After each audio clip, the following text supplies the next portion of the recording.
गौ माँ लेकर चली तिरंगा, गौ माँ लेकर चली तिरंगा। जय गौ माँ, जय गोविंदा, जय गोपाला। गाय और बेटी ये सनातन के मूल में है। बड़े कई जन्मों के आपके पुण्य होते हैं जब आपके दरवाजे पर गौ माता आपके हाथ से कुछ स्वीकार करने के लिए आती है। बड़ा सौभाग्य होता है जब कोई बेटी आपके दरवाजे पर कुछ मांगने आती है। इनको निराश मत करिएगा प्रभु, क्योंकि इनको निराश करने का अर्थ है अपने दुर्दिनों का प्रारंभ हो जाना। आज हम एक छोटा सा एनालिसिस करेंगे, एक विश्लेषण करेंगे कि कैसे गौ माँ लेकर चली तिरंगा, गौ माँ लेकर चली तिरंगा। गौ माँ और तिरंगा, गौ माँ किस तरीके से तिरंगा को कैरी करती है। I'll show you। गौ माँ और तिरंगा दोनों के बीच का एक समन्वय स्थापित करने का प्रयास करते हैं या उसको पुनर्परिभाषित करते हैं, क्योंकि वो पहले से ही है। हम सभी सनातनी हैं और तिरंगे में जो हमारा राष्ट्रीय ध्वज है उसमें सबसे ऊपर केसरिया रंग होता है, सफरन कलर होता है, जो त्याग का प्रतीक है। The saffron colour is the symbol of sacrifice. केसरिया त्याग का प्रतीक है। गौ माता से ज्यादा त्यागी और बलिदानी कौन है?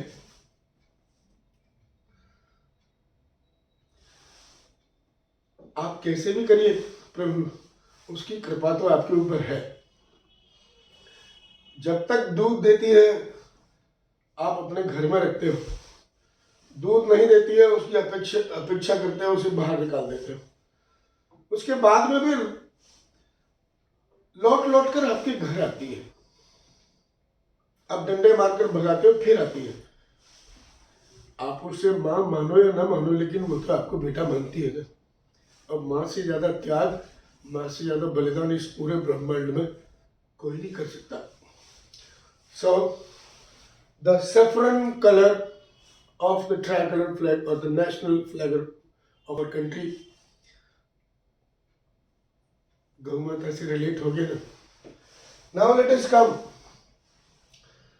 बीच में जो पट्टिका है वो सफेद रंग की है। It is a white colour and white colour is the colour of peace. White colour is the symbol of peace, शांति का प्रतीक है। कहते हैं ना, कोई अगर बहुत सज्जन पुरुष होता है, बहुत शांति प्रिय होता है, तो उसको कहते हैं वो तो गाय है। तो गाय अपने सरल व्यवहार और शांत व्यवहार के रूप में जानी जाती है प्रभु। और गाय दूध भी तो आपको श्वेत रंग का देती है। और सामान्यतः हमारे क्षेत्र में गौ माता का रंग भी सफेद होता है। सो उसका सरल स्वभाव गौ माता का, उसका शांत स्वभाव हमारे ट्राइकलर फ्लैग के सफेद रंग को जस्टिफाई करता है। Now let us see the lowest strip of our national flag is of green color. Green color is the symbol of prosperity. हरा रंग प्रतीक है समृद्धि का, हरियाली का, क्योंकि भारत एक कृषि प्रधान देश। We are and agriculture economy. यहाँ की धरती भी हमारे लिए माँ है, वो हमें हरी भरी फसलें देती है। तो यहाँ पर गौ माता के गोबर से बनी हुई खाद को, उसके गौमूत्र से बने हुए जीवामृत को आप जितना प्रयोग करेंगे, धरती पर हरियाली उतनी बढ़ेगी, आपके घरों में खुशहाली उतनी ही बढ़ेगी। यहाँ पर ये जस्टिफाई हो जाता है कि हरा रंग भी अगर धरती पर होगा तो गौ माता की वजह से होगा। वैसे भी आजकल हम केमिकल पेस्टिसाइड्स, केमिकल फर्टिलाइजर्स, इन सबको अपनी कृषि में अधिक उपयोग कर रहे हैं।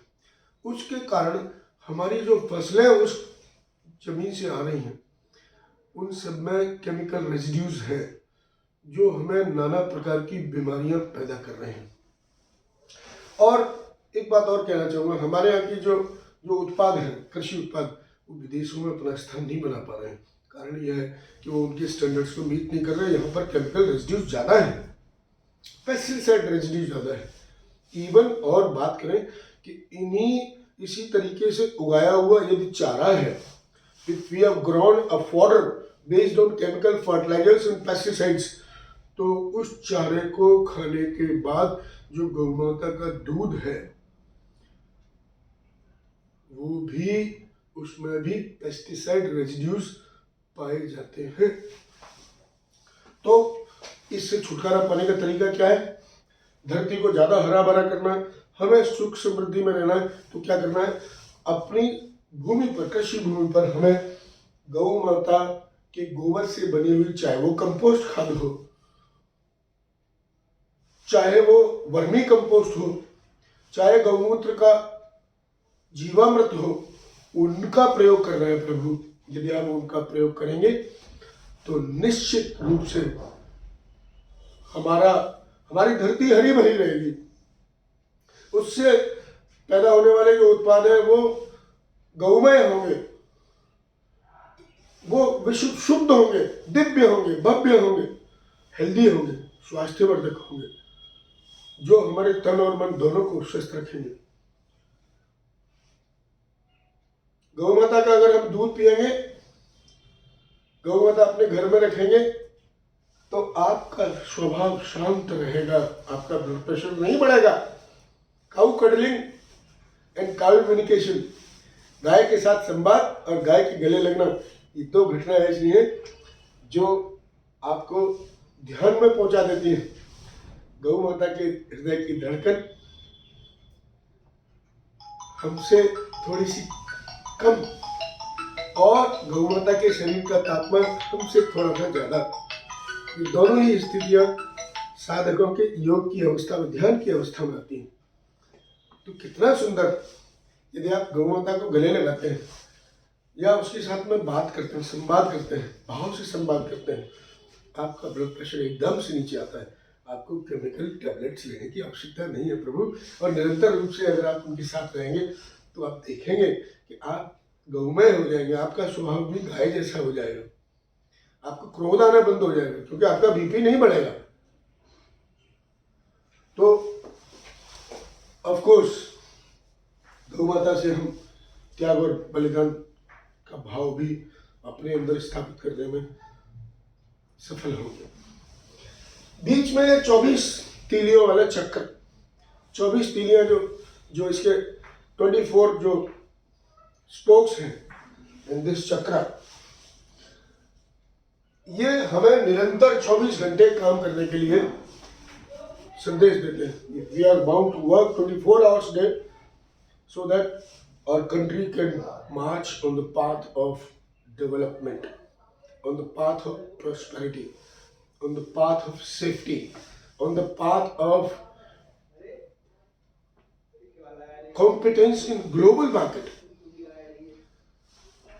गौ माता भी निरंतर, मैं आपको याद दिला दूं, गौ माता एकमात्र ऐसा प्राणी है, ऐसा जंतु है, ऐसा जीव है जो सांस लेते समय और सांस बाहर निकालते समय, सांस बाहर निकालते समय चाहे दिन हो या रात हो, ऑक्सीजन छोड़ता है।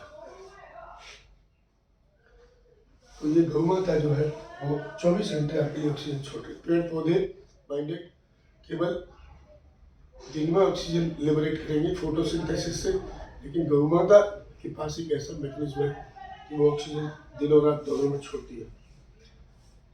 तो प्रभु गौ माता और तिरंगा साथ साथ आगे ना, अगर आप गौ माता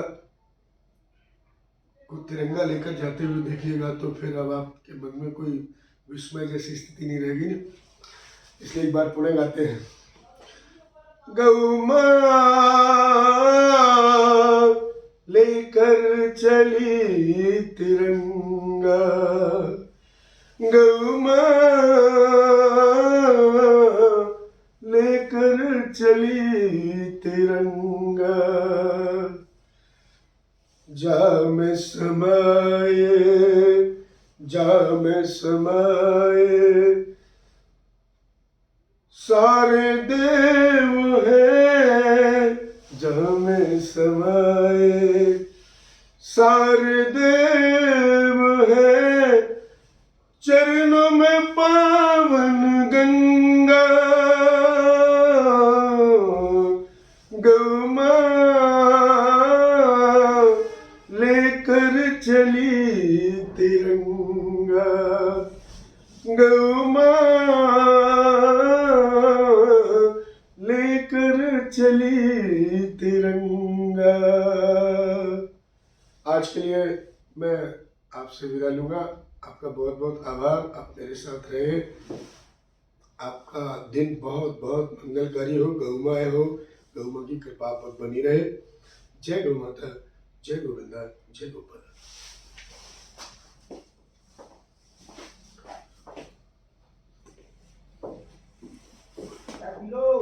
हाँ जी।